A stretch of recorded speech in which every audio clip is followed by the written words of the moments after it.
Orel Dean has a list of credentials a mile long.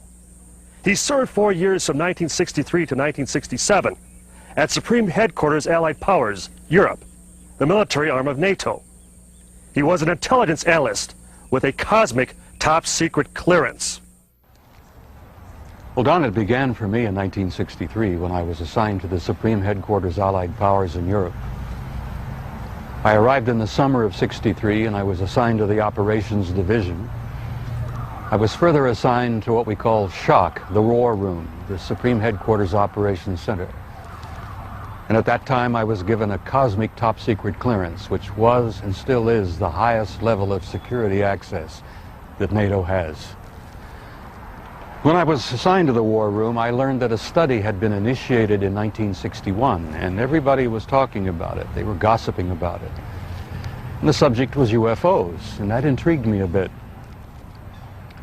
When that study was concluded in 1964 and it was published, and I was still working in the War Room at that time, I had access to this document. I had a chance to read it. And having been exposed to it, I must tell you honestly that my life has never ever quite been the same. Because I read first-hand reports, verifiable NATO military material that indicated that the UFOs were not only real, but they represented something far beyond anything I had ever imagined before. When the study was concluded in '64, they concluded that there were 4 different groups apparently coming and visiting us. Out of those 4 different groups, one group looked exactly like we do, so much so that they could sit beside you in a restaurant or in an airplane or in a theater, and you'd never know. And that particular point bothered the military guys a lot. The point being that some of these people from somewhere could be walking up and down the corridors of SHAPE headquarters, or they could be walking up and down the corridors of the Pentagon. One day at lunch, a lieutenant colonel made the remark, he says, "Jesus, do you realize they could even be in the White House?" And there was a little forced laughter at that point, I remember, because a lot of us over the years have had some misgivings about the occupants of the White House. But the point I'm making is that the idea that aliens could be here in our midst bothered the military, because if you're not paranoid when you go into the service, you're certainly trained very quickly to be so. It's the nature of the military mind, I think, to be paranoid. But that was only part of the story. The SHAPE conclusions in '64 were that there were 4 groups that we knew of. They were apparently interplanetary. Some very likely were interstellar. They even concluded that some of them could be intergalactic. When I retired in 1976, many of our military people knew at that point that we were not simply dealing with visitations from people from other planets or star systems. They had concluded by '76 that some of these visitors very well might be multidimensional in their source. The evidence that we had collected and the evidence that they had repeatedly demonstrated to us, and that's no accident. It became very clear after a time that there was a program or a process of some kind underway, that they had demonstrated over and over and over again that they apparently were able to manipulate matter and time.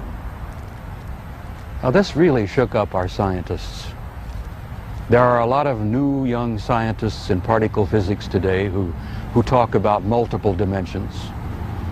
There's a brilliant young professor in New York by the name of Michio Kaku, who has written a brilliant book called Hyperspace, where they talk about 10 separate dimensions. I'm not enough of a physicist to try to explain to you what a dimension is, but the idea that there could be intelligences from somewhere else, from other dimensions, coming and going into our reality.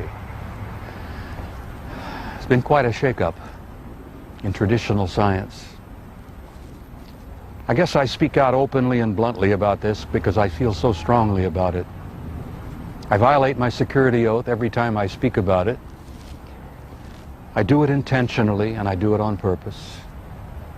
because I feel so strongly that the American people not only have a right to know the truth, but they have a need to know the truth. The truth, Don, apparently is simply this, that we're not alone, we've never been alone. We are apparently part of an infinite universe filled with intelligent life. I find that exciting. It doesn't frighten me. The SHAPE study concluded in '64 that if they, whoever they were malevolent or hostile, that they could have taken this planet and cleaned it up and eliminated us, turned us into dog food or whatever, a long, long time ago. That the historical evidence indicates that they'd been with us a long time, and I've concluded that we had what I like to call an intimate interrelationship with at least one of those groups, the group that looks exactly like we do. And that point is I don't like the word alien. I don't think the term alien is appropriate at all here. I like to refer to them as family. We're related to them. I think they had a hand in our being here. And I think the time has come where we're about to meet our extended family. It's going to be very soon, and the people are not ready. And one of the reasons I do speak out so bluntly and so openly is if in some small way I can help people get prepared for this. Because I believe that this reality, once we have accepted it and understood it and gone beyond the fear, will bring about an expansion of consciousness in the human race that will truly help us and prepare us to go out there and take our rightful place in that infinite community of life.